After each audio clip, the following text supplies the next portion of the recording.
D&D is a communist paradise.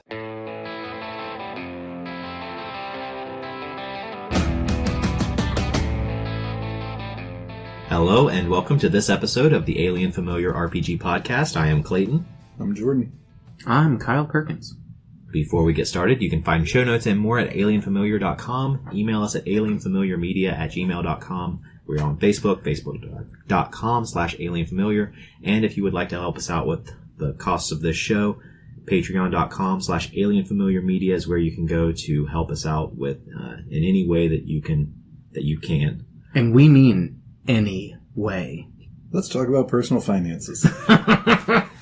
Yeah, our topic today, we are talking about money in RPGs, using money and currency in character, how game economies are often broken aspects of the rules, and what you can actually spend your money on in character.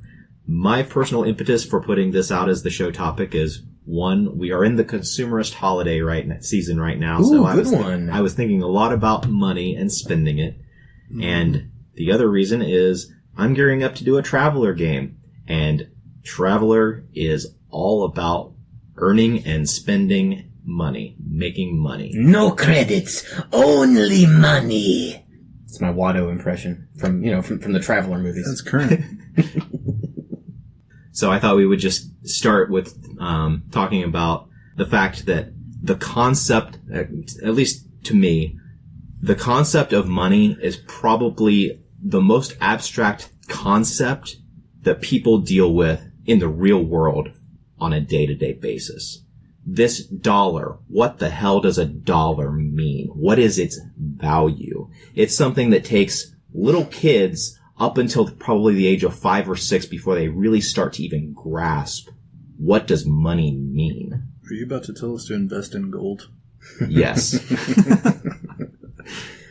So, I don't have a segue from your comment. Well, right now, listener, dear sweet nubile listener, you might be thinking, $1 can buy me an Arizona green tea.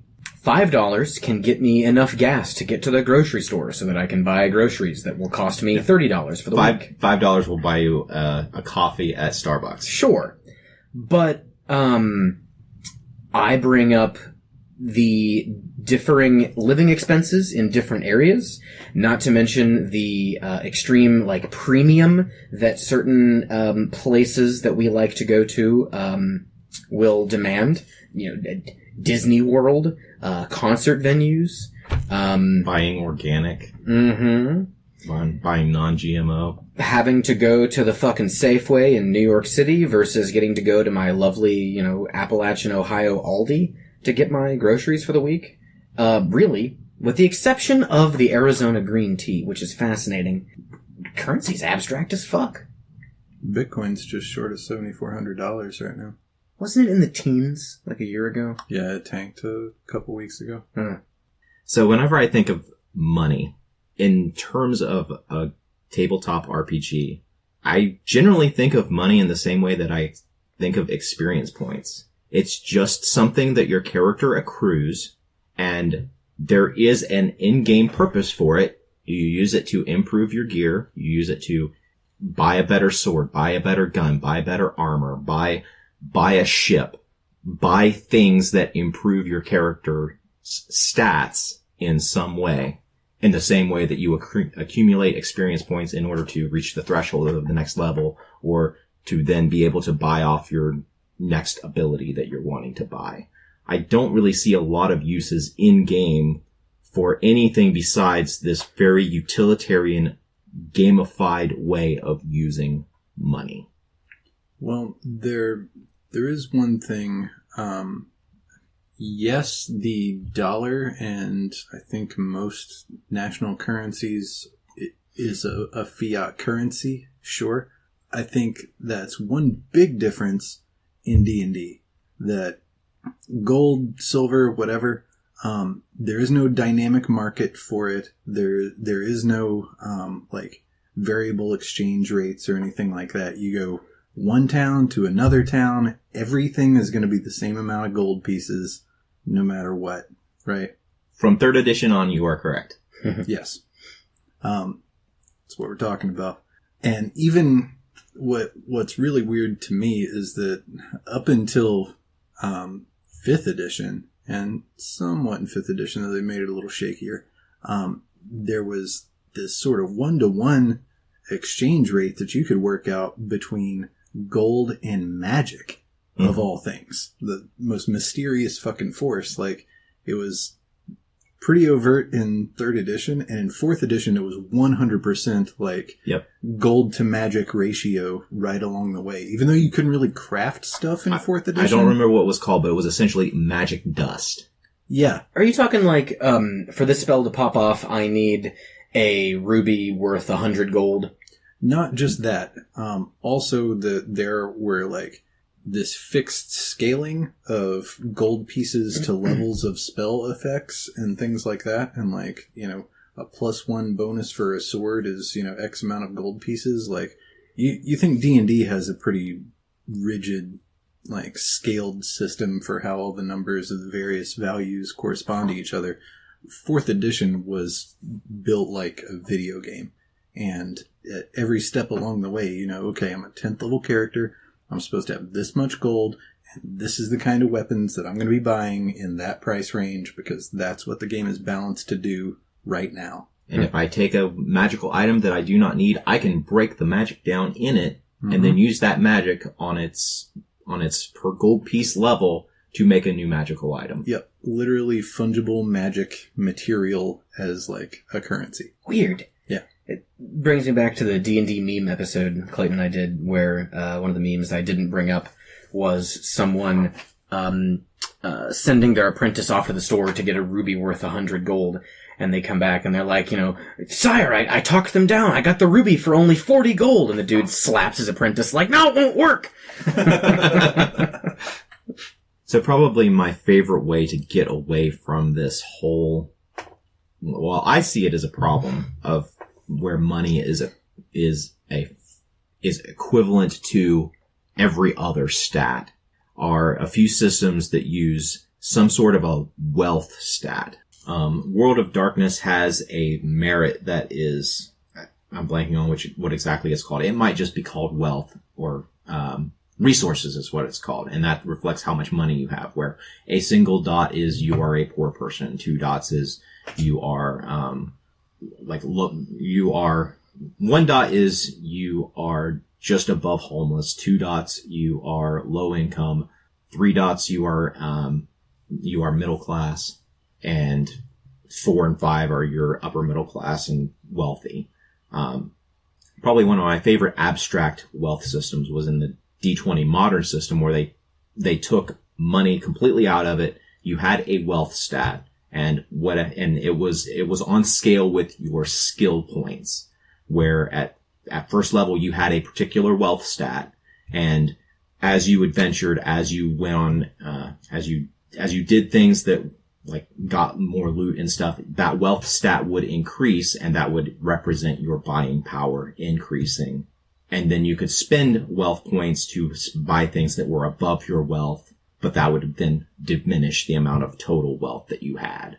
But if you're buying something below your current wealth rating, you can just accumulate as many of those things as you like. You could get one. Could you get 2? That would increase its wealth value. That one item's wealth value would increase. I want to say it would give a +2 to whatever the cost of that item was. So like, if I had a wealth score of +6, as long as I bought something that was below 6, or a 5 or below, it wouldn't impact my wealth. If I wanted to buy a 5 wealth item, but I wanted to buy 2 of them, then that would make its wealth worth 7. Then I would have to roll and have my luck or my wealth score as a modifier on that to determine how much of an impact it took off of my wealth score in order to buy that. So you could end up buying something at 6 wealth. You could end up buying a car that cost 20. You would have to roll to make sure that you could buy it, but then it would take like, I don't remember this exact scale, but it would take like 3 points off of your wealth score. Does that refresh at a certain rate so you can make additional purchases? You would gain more wealth by completing adventures. And you could also roll a profession skill in order to gain more wealth. If you want multiple things of different values, do they add up in the same way that you're talking about? It's only whenever you are buying multiple items of multiple of the same item. So if I've got, of the same items. So if I have 6 wealth and I want to buy 100 things of, value 5, I can do that no problem. Essentially, yes. Okay. That's a wacky. It'd be like in the player's handbook, if you had a wealth score and everything on the adventuring gear list was wealth 10 or 0, if you had a wealth of 11, you could buy one of every item on the list. Why do you think that system is superior to just the gold piece system? Because you don't have to track, okay, I'm spending 5 silver here, I'm spending 5 copper here, I'm spending 3 gold here. It reduced the bookkeeping to almost nil. Why do you like that system more than the World of Darkness system, which has very little bookkeeping? Because it maintains some point of the game. As you can game the wealth system. It's still a stat that you roll, just like everything else that is on your character sheet. And it's not just a static thing where in World of Darkness, if I have 2 dots in wealth, then that determines everything that I can buy. There's no variability in it. Fair enough. How does selling work, though? In D20 Modern? If you're trying to, if I got a, whatever wealth and I'm trying to sell a thing at 3, what happens? I don't remember, and I didn't have the foresight to bring my D20 Modern book to refresh myself of the rules before we started doing this podcast. That definitely sounds like a consumer-centric set of rules. Yes, it is. Not like a mercantile set of rules. It really isn't designed for you making money by selling things. Mm-hmm. If you acquire loot, then that is abstracted to, like, assuming there's no items that you want personally. Mm-hmm. Any of the loot that you would get would be abstracted into an increase in your wealth score. Mm-hmm. I feel like that would do some weird stuff to the, like, traditional game loop in D&D. Mm-hmm. I don't think it would feel like D&D anymore. Well, it was D20 Modern. Yeah, I know. I'm just saying if we ported that to, like, something else, Guys, we rated the Dragon's Horde. We got +2 to our wealth scores. A Dragon's Horde would probably be like a +10 to your wealth score. Whatever the scale is, you know what I mean. Yeah. It's like kind of weird. where I want to say that at wealth 30, you could start buying like tanks. An epic level buy. Okay. But a score of 30, you could sometimes manage to roll that even whenever you were in your teens as your level, if your wealth score was high enough. So somehow you can just luck into, like, affording something ridiculously higher than what... Yes. That doesn't make any sense to me at all. You can just play in the lottery every week. My dad loves to cruise Craigslist and Facebook watch for Facebook Marketplace. If you are always looking, yes, you absolutely will luck into the buy of the century. I can't stop thinking about that time I bought a car for $500, put $300 worth of work into it, and sold it for $2,800, making $2,000 profit. One of the craziest things to happen to me in my entire life. And I've had a threesome. One of those things might be true. How many wealth points did that cost? Threesome? Yeah. It was a lasagna. You got 2 of them, so you have to add the extra modifier. It was a big lasagna. I brought him a whole lasagna. 2 of the same? Anyway. I've only played one D20 Modern game, and we didn't involve wealth at all. It was post-apocalyptic and, like, scrambling for survival as soon as the apocalypse hit, kind of post-apocalyptic. Well, post-apocalyptic, that brings up a third type of money system that I often encounter. Jordan, you designed it in Apocalyptia, where instead of having having money or having like some abstract wealth score, you just had the items on you and you had to trade and barter with them. They did have there is like categories of items that have an abstract value for comparison purposes. I can't remember it off the top of my head, but like a bullet or like a day's rations or is like on the low end, and like a car is like the high end. Yeah. But yeah, it's not like however many bottle caps or whatever. Can we talk about bottle caps as a currency? Jesus. People going around to like frat guys' homes and ripping the bottle caps out of their like resin-topped coffee tables. Can we talk about how risky using ammunition as a currency is? Oh. Huh. I always thought ammunition seemed like a currency that could fly, like the bullets. Mm-hmm. My one bullet can buy everything you have. The threat of my one bullet can buy everything that you have. Yeah. Pointing your bullet, or your bullet loaded into my gun, or your gun. Maybe you're buying both. Mm-hmm. Probably buy the bullets first, right? That seems innocuous. Like, I'll take, 50 rounds and, let me see that pistol you got over there, too. I would like one gun, please. No, I would like one bullet, please. Well, it's like the scene in the first Terminator where the Terminator walks into the or the pawn shop or the gun store and is like saying all the things that he wants, and the guy's like, well, how are you going to pay for that? And while he's saying it, the Terminator is loading around. Z9 millimeter. Why does that happen in D&D? Yeah, I'll take your +5 magic weapon, and then you just murder the shopkeep. Oh, wait. Yeah. I have seen it happen. Because we don't really play with murder hobos. I'll take your wand of, forgetfulness or whatever. That's one thing I noticed that when going through the equipment section in D&D that gets overlooked a whole lot is that when it's talking about selling stuff and it goes into trade goods, it explicitly says in that one spot that most exchanges are done in trade goods. Mm-hmm. It's very rare to have monetary exchange, coin exchange. So I've never heard of a D&D game in 25 years or something of playing this stupid game, 20 years, something, where somebody gets rewarded with like, a wagon full of grain. Yeah, it's not on the loot charts anymore. It is. It is? Yeah, in trade goods, there's a whole page like 1 pound of wheat is like 10 silver pieces or whatever it is. Like, but on the loot tables. Oh, you mean okay? Yeah, I see what you're saying. No, in the guide, in the player handbook and equipment, it has that stuff. But yeah, the loot tables always show it in like dollar amounts. Yeah, you got art and or maybe gems and art. Gems and art objects. Yep. Which are the only things that retain their value, by the way. If you find a thing or make a thing, it really doesn't matter. You're going to get 50%.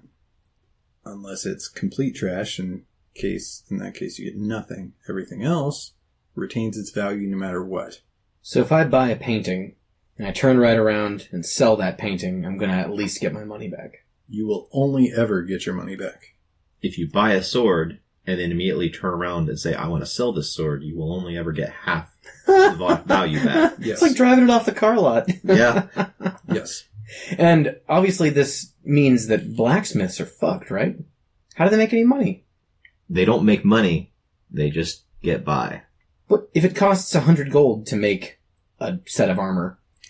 It depends on which table you're looking at, because if you go by crafting rules and consider how much it costs to build the thing and the time it takes, you get one, weekly earning rate. If you go by the profession tables in Xanathars or wherever, you get a much more widely variable earning rate. Then there's also the table that includes the skilled and unskilled laborers and how much they make. So it's kind of all over the place, just depending on which set of rules you decide to go with. So I guess it is kind of like capitalism. And some of those tables are in the same book. You were talking about in the player's handbook, absolutely, the crafting rules and the trained labor, or the skilled and unskilled. Yeah, skilled and untrained labor. Yeah. Do you earn living expenses? If you are working a profession, your living expenses are assumed to be at a 1 gold piece a day level or something like the that. modest one is. Yeah. But then if you look at in Xanathars, they've got like rental costs. Like if you want to rent a shop, if you factor that in, there's basically no way to get ahead. You can do it, but you have to be real finagly about it. So like in your game, I wanted to set up a bar.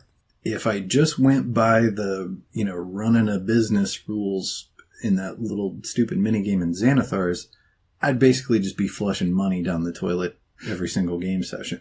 However, if you're insane like me, you'll make a spreadsheet, work out how many skilled and unskilled laborers you need, how much your startup capital is, how much the rent is, and yada, yada, yada, and then work out as if you are selling beer or wine or whatever at the normal market rates, then you can kind of eke out some money. It's not a bunch, but it's something to do.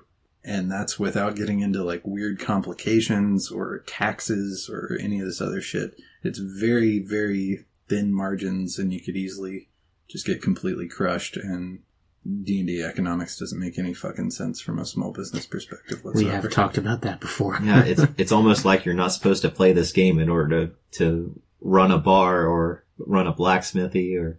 I think that's very short-sighted, because in a lot of, more recent, as in like 21st century video games, it's a fairly common thing that you get going far enough and eventually you've got all this loot and you got to do something with it. You start investing in some shit, Yeah, and why is it in the... If you're not supposed to do all these things, why in the Dungeon Master's Guide do they have all the stuff, all the rules for buying property and growing your empire? Exactly. If you can't make money at it. Yeah. I think it's probably just assumed that you succeed.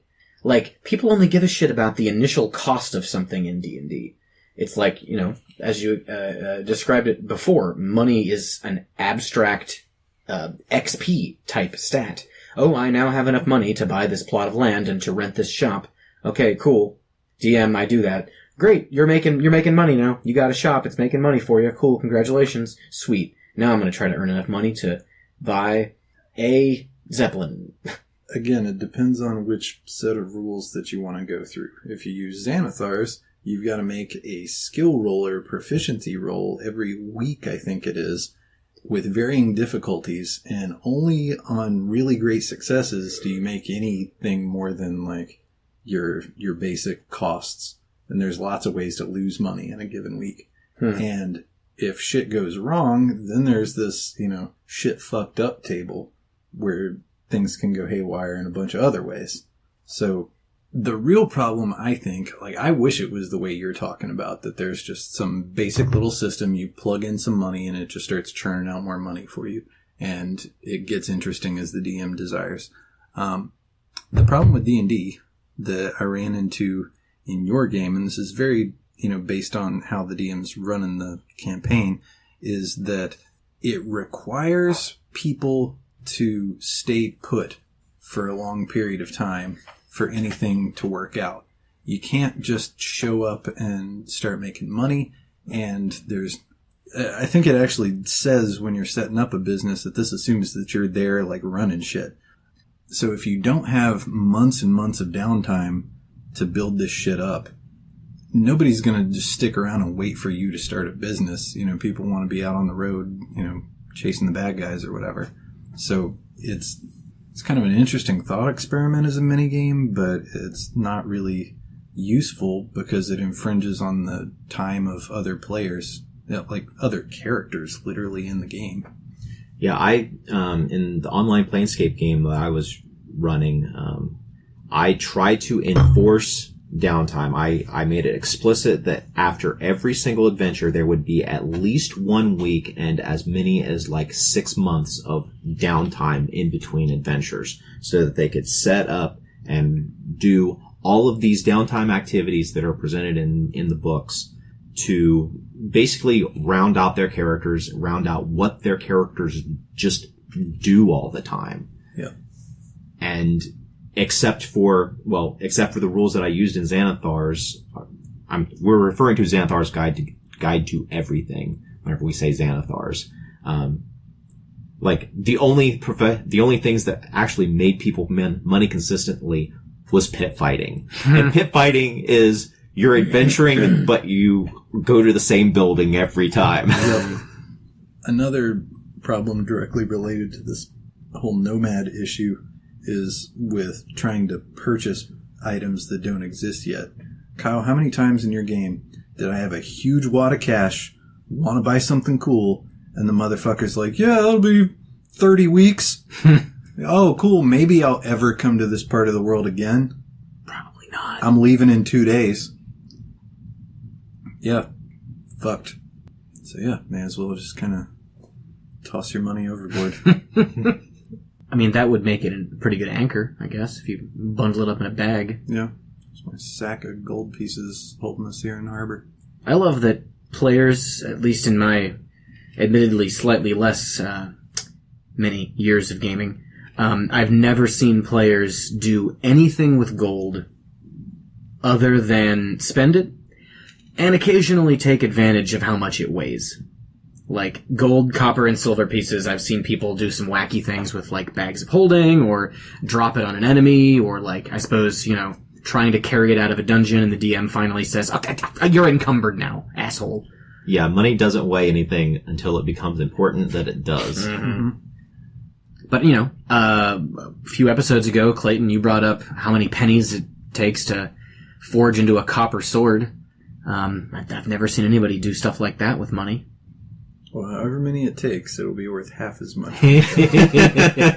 Now, what if you melt down the sword and then print it back, or mold it back into currency? Then you have a bunch of half-value pennies. Fuck.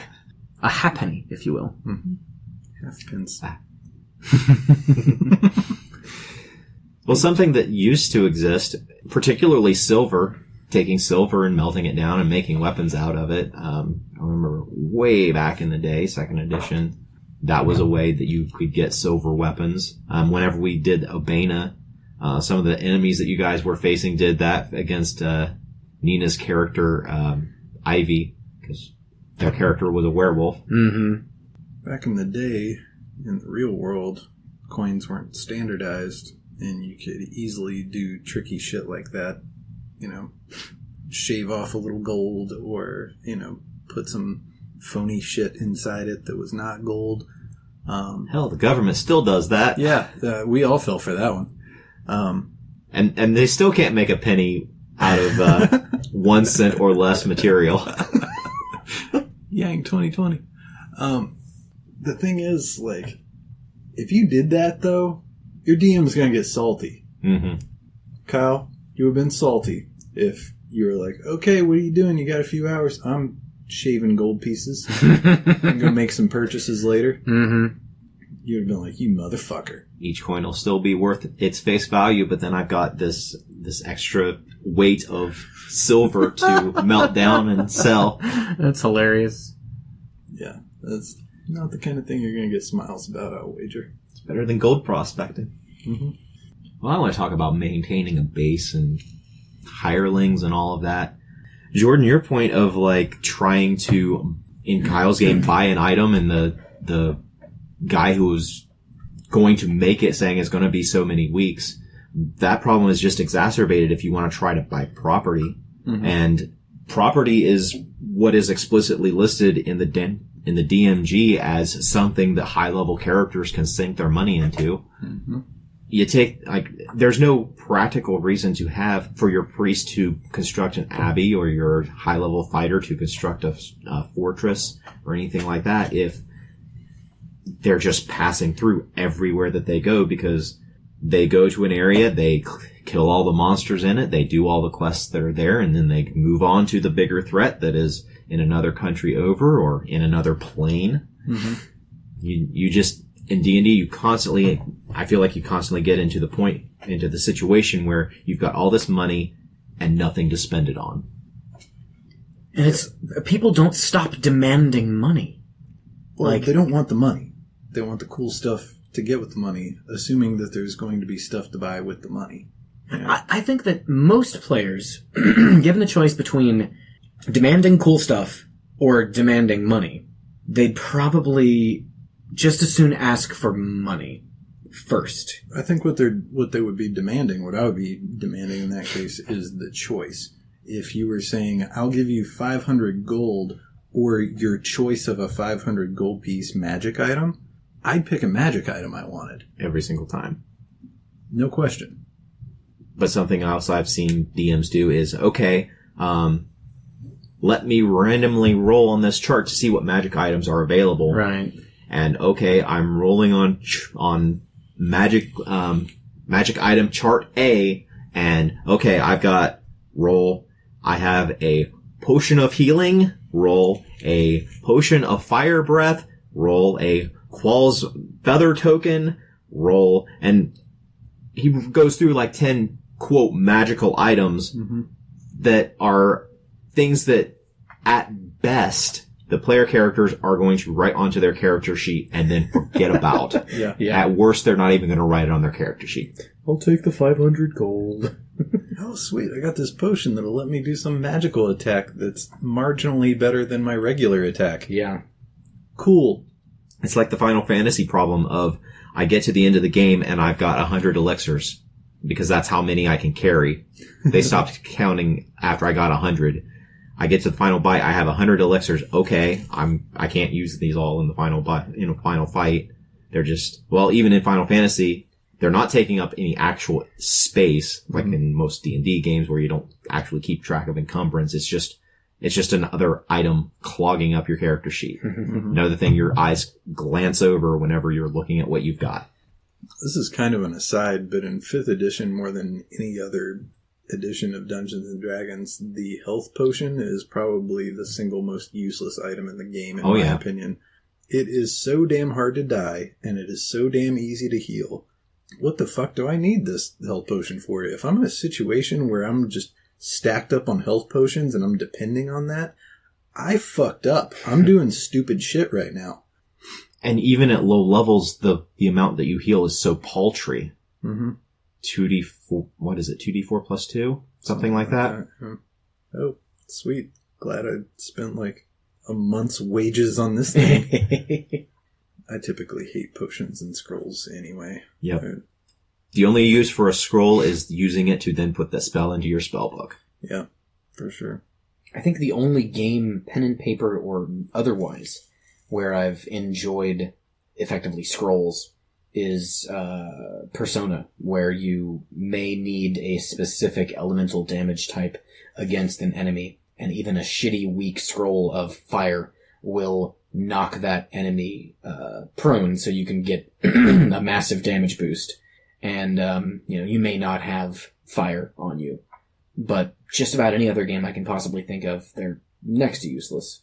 Yeah, if we were dungeon crawling through a sea of Pokemon monsters, then maybe that would be useful. But whenever I'm playing a wizard, though, I always have whatever my contingency scroll is. When shit goes bad, this is the scroll that I use. It's generally a teleport out, or it is an invisibility so that I can try to sneak out.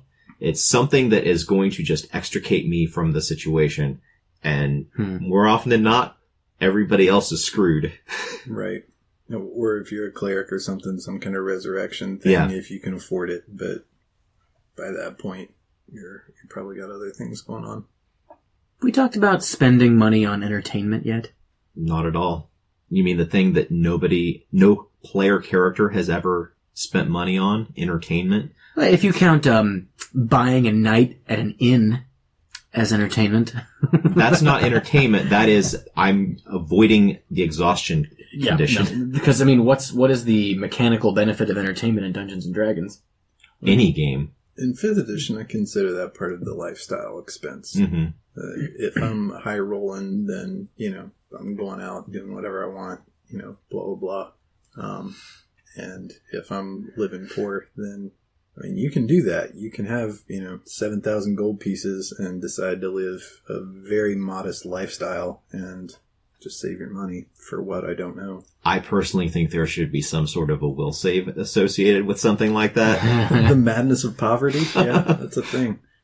Chronic stress. Rarely do I find players in any system role-playing their wealth or lack thereof accordingly.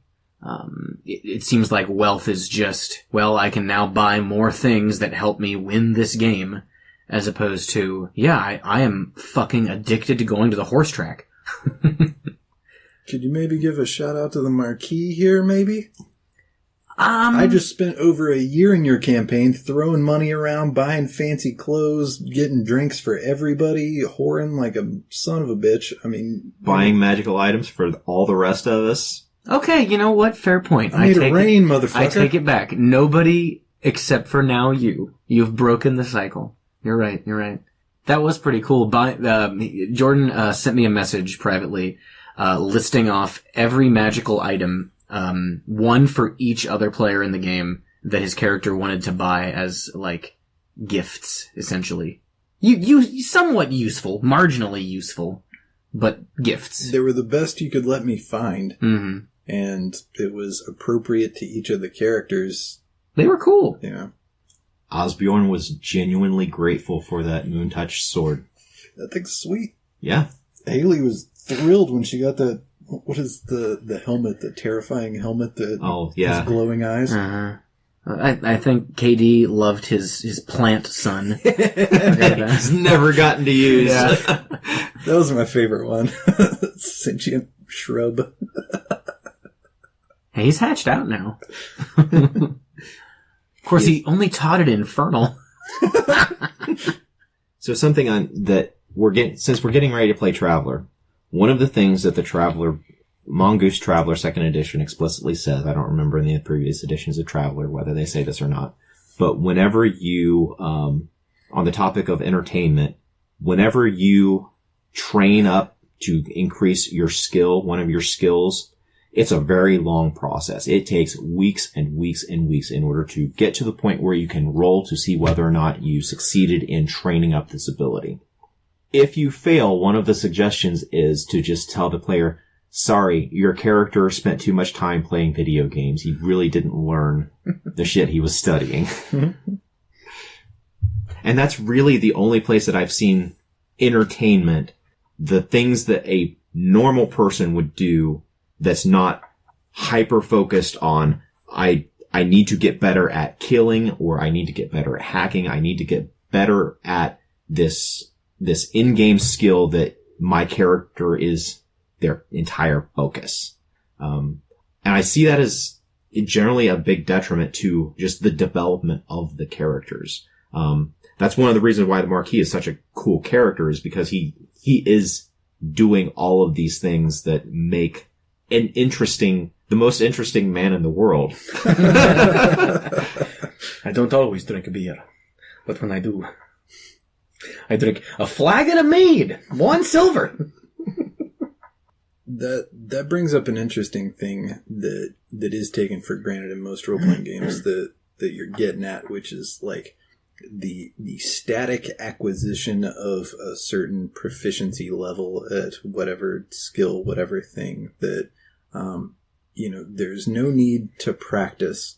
It's just kind of assume that maybe you're doing that or whatever, and you're as good as you can be for, game balance reasons or whatever.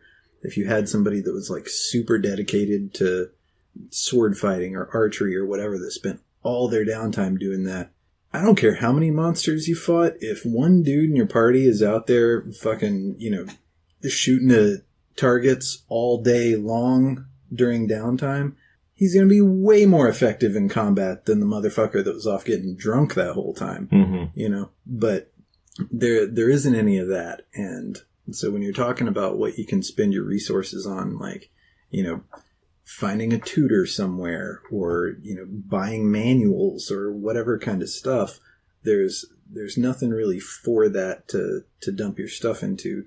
And it's bizarre that the only way that in D&D, at least, that you can turn money into proficiency in the general sense is to buy magic items. Mm-hmm.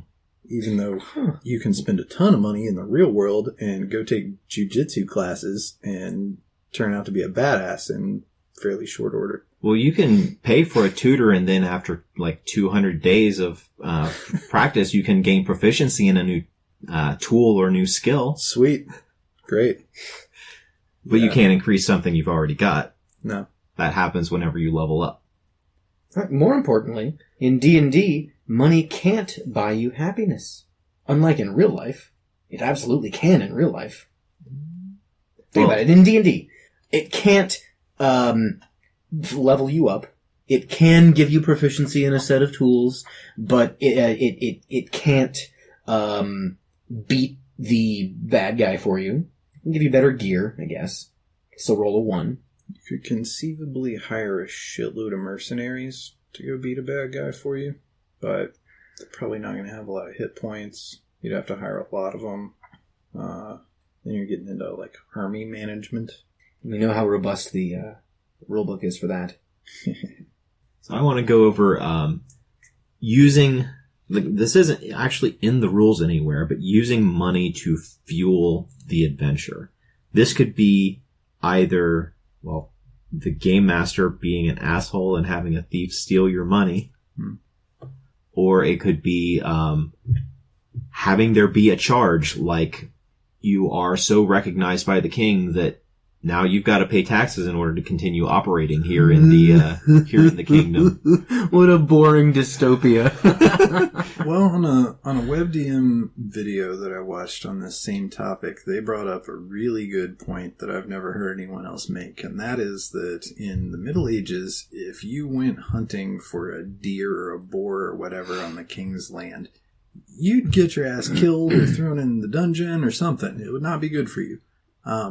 Yet in D&D, you can go find the ruins somewhere in the kingdom, pillage the shit out of that place, and then just waltz into town with bags of jewels and expect every merchant to just fucking fork over whatever for you, and nobody says a thing. Yeah, all the land and everything that is on the land belongs to someone. Usually the noble or the king. I found this shit over the hill in those fucking tumble down stone towers. Oh, the ones on King Martouf's land? Yeah, fucking, I don't know. Buy my shit now. And the king says, thank you very much for bringing me all of my goods to me.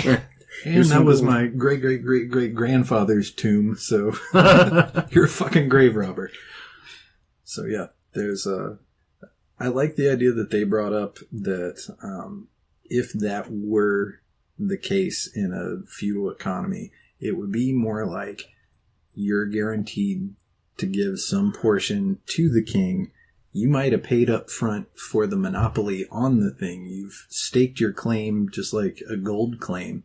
And then it's your own personal enterprise to figure out how to get the goblins out or whatever the fuck the problem is, and then haul back all the loot. And you'd probably have to be of nobility in order to even, get an audience to make that request in the first place. Kind of like getting sponsored for a essentially treasure hunting expedition now. Exactly. I believe I've located the wreck of this Spanish galleon, holding X amount of gold bullion. You have to have some kind of, I guess whoever's waters that would fall in, or if it's a more recent vessel, whatever nation launched the vessel, you have to get permission to do that. It's, international waters, nobody owns it, but you'd still have to have some rich motherfucker bankroll the whole expedition. And even in international waters, you have to be able to get something from that wreck in order to basically lay claim to the salvage of it. That's something I learned recently about the discovery of where the Titanic is sunk. The guy who discovered where the Titanic was, him and his team did not want to disturb it because it was the last resting place of all the people who died there. They thought it would be disrespectful to them to take a piece of it. But because they didn't take a piece of it, they didn't get their international maritime claim to that salvage. So now anyone can go there, take a piece of it, and then sell it for their own profit. And the site is being destroyed now because of that. The Titanic. The Titanic. Wait, is it that lady with the necklace? Did she, sell it to a bunch of scavengers? Is that what's going on? I saw that documentary. Well, now that I've derailed us, what else are we going to talk about? Anything? Well, we haven't said anything about how you can conceivably make money with magic. That's a thing that I feel like should be a real option. Mm-hmm. But let's get, religious doctrine out of the way. If I'm a priest and I have the ability to heal people of whatever, I should be raking in money like crazy as offerings or whatever you want. If I'm a wizard and I can just conjure things out of thin air for people, again, how do you put a price on that service? Like, these are powers that restore every single day. And, I mean, the Middle Ages would look nothing like they were if there were people just handing out healing constantly, right? Like, the most of the darkness of the Dark Ages is out the window at that point. So, I don't know. I don't think I've ever seen that. Magic as a service on a player's part in a game. Then we need to play the Eberron setting, because that setting is based on that exact same principle. And that source book for 5th edition literally just came out a couple weeks ago. I played in 3rd edition Eberron, but it was just like a dungeon crawl thing that happened to be in the world and wasn't like, you know, I've looked at some of the setting stuff, the weird like magic trains or whatever they got going on, and that's really cool. It's almost cyberpunk. Yeah. Arcanopunk is the term that was being thrown around when it came out. Oh, is that it? I've Yeah. never heard that term. I like it. But yeah, if you make a golem, I don't care how much that golem costs, it's going to pay for itself in labor. Guaranteed. Golem brothel. Now you got it. Bunch of flesh golems. Yep. Ugh. Yeah. Let me get that stitch. Gross. Yeah. Yeah, that's a gross thing to say. Why would you need to spend all the money on making a golem when you can just make zombies? Good point. Do golems decay? I don't think so. I don't think they do, but for the cost of, like, a zombie only costs 50 gold piece per zombie, but a golem costs many, many, many thousand. So you could you can use a lot of bodies. So just for the cost. get a zombie covered in like sweet oils and powders, like block out the stench for a while. The flesh golem would probably make you more money, though. Because really, how many people want to fuck a zombie? Right? I wouldn't. Nice looking flesh golem though, looking like Keanu Reeves or something. Damn. How fresh a zombie can you make, I guess? This is getting dark. This is what happens when we get into capitalism. How long does Unseen Servant last now? An hour, maybe? Let me verify. Tell me that and what the range on it is. It's not far. It's only like 30 feet. 1 hour, range is 60 feet. Next time I play a wizard, every time we're camping near a river, I'm making an Unseen Servant go pan for gold. But gold isn't in every river. But eventually you would find the river where it would be. Exactly. You ready to wrap it up? Alright, I've got a couple geek things. The first of them is the, have you heard about the IBM Project Debater program, AI program? It is a program designed to debate people, like to make logical arguments against individuals, like to advance AI's ability to basically reason with humans. Recently, Good luck. the AI was pitted against itself to debate the topic of whether artificial intelligence would do more harm than good. What was the result? I couldn't find the result. What in the hell? I just found that the debate existed. I did find some of the points that the AI made. Give me just a second and I will bring that up. Somebody's covering shit up. Quote the artificial intelligence. Artificial intelligence will not be able to make a decision that is the morally correct one, because morality is unique to humans. It cannot make moral decisions easily and can lead to disasters. AI can cause lots of harm. I'm trying to find the rebuttal for it. Artificial intelligence will be a great advantage, as it will free up more time and more time from having to do mundane and repetitive tasks. So this was done at Cambridge University. They have a debate series that's been going on there for probably about as long as Cambridge University has existed, and their special presenters for this debate was an AI that argued both sides of an argument. How do we know that the AI did not choose to conspire in order to tell us exactly what it wants us to hear as a result of this thing? We don't know. And how do we know that it wouldn't know that somebody would think that way and then do the reverse? This is the poison cup problem. That AI is going to fuck us. The other geek thing that I have is a YouTube channel called Alternate History Hub. It goes over all sorts of very interesting alternate histories that have been produced through fiction, through novels, through video games. It just analyzes what the ideas behind them, whether or not they could actually, like, whether or not things would have progressed through that alternate history if they had actually happened. It's very interesting. They did a pretty good series on Fallout, just the history of Fallout and how that world progressed to the point where it ended in nuclear annihilation. More a good resource for game masters, like just looking for sources of inspiration for like alternate styles of game. Cool. My thing is it's a book called Code: The Hidden Language of Computer Hardware and Software. And this book is part history, part sort of technical manual almost, starting at Braille and moving through Morse code and telegraphs and up into like, logic theory, things like that. And then, gets into the early history of computing, the mechanical computing, from the 1800s of Charles Babbage on back. I didn't know this, but the first like mechanical counting machine showed up at, I believe it was in the very late 1500s. Somebody worked this out.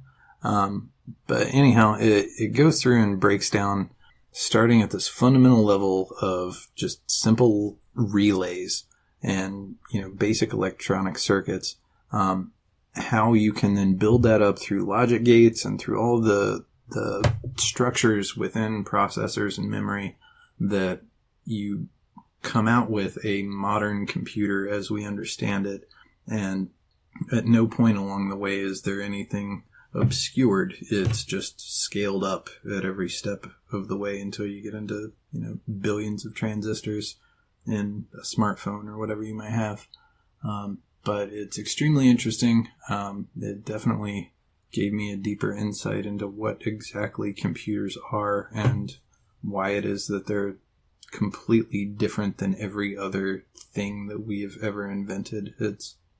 We have literally no comparison in the history of our inventions to a computer. It's just a totally different order of discovery. And so, yeah, it's really cool. I recommend checking it out. Well, mine goes back to ships. This is not the first time this has happened, but very recently this article in Ars Technica is from 12/3. A Viking Age ship was discovered just beneath the topsoil of a farm near the former town of Edøy, E-D-O with a line through it, Y, in western Norway. It was a burial ship that would have held the body of an ancient Norse leader, along with weapons, loot, other items, possibly slaves killed to go into the afterlife with him, or I don't know if concubine is the right term, but his favorite girls. Anyway, this was found through aerial ground-penetrating radar. And this is, I believe, the third time. There's a handful of times they've discovered this sort of ship, and the telltale sign now is, think of a Viking longship, sort of the iris of a cat's eye shape, and then, like the eyeball, there is a circular pattern around that iris, that long shape. And this is because Viking burial mounds were a ship filled with dead dude and loot, covered in a mound, and then they would dig a circular ditch around it. probably to make the mound look taller and more impressive by comparison, possibly for drainage, other purposes, I don't know. Regardless, now, couple thousand years later, I guess more like 1,000, when you're searching, you see this, like, cat's kind of eye shape, and you know what you found. The ships are about 16 meters long. That's 52 to 55 feet for us Americans. And the other ones they've discovered have been, unfortunately, and who knows when, picked through. This one, they haven't cracked it open yet. They're going to dig a little trench through it and do like a very kind of invasive cross-section to date the wood and find out if this site has been picked through or not. But there could be some very cool shit inside. I'll try to follow up on this in a few months and see what's been going on. Very cool. All right, guys. We say we stop this bullshit and start rolling some dice. I got a 16. Hits.